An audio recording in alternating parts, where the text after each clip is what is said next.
River Kafu burst its banks and flooded one section of Hoima-Kampala Highway on Monday following a heavy downpour. Transport and movement of people and goods across the flooded section of the road has been paralyzed. Some of the stranded passengers were headed for various destinations via Chiboga district. They should provide a helicopter to help us cross. Some of us will die of hunger. Pedestrians and motorists cannot travel on the road. We want government, especially Ministry of Works and Transport, to create a good drainage system. We have standby emergency response teams across our road network.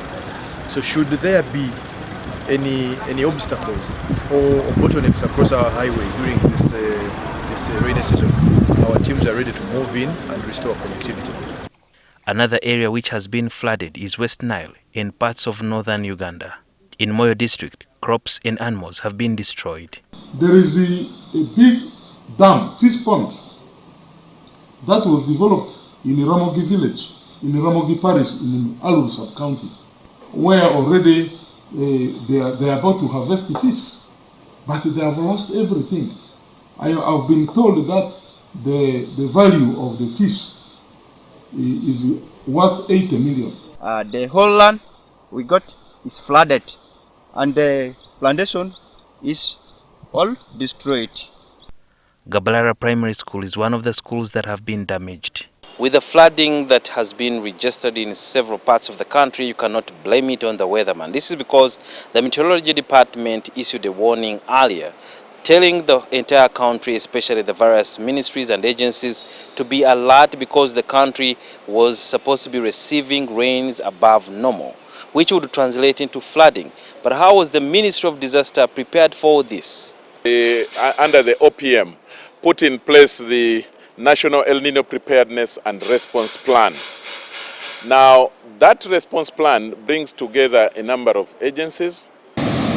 According to the Public Relations Officer in the Office of the Prime Minister, Charles Odongtho, their office is yet to get funding to adequately respond to current disasters reported in various parts of the country.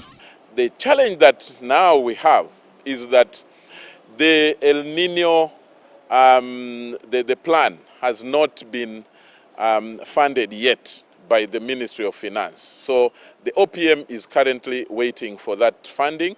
Although the OPM has sent a team to the affected areas to assess the extent of damage and what kind of response needed, NTV has sought to find out what over 40 billion shillings needed would be spent on.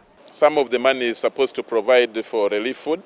Some of them are supposed to take care of roads. Some of them are supposed to resettle displaced persons. In areas of Bududa, they are supposed to, the potential victims there are supposed to be moved from the current settlements to places which are safe. The Minister of Disaster Preparedness and Relief recently issued an alert to the line entities such as UNRA, Ministry of Health and Security on the looming danger during the current rainy season. Sudil Biaruhanga, NTV.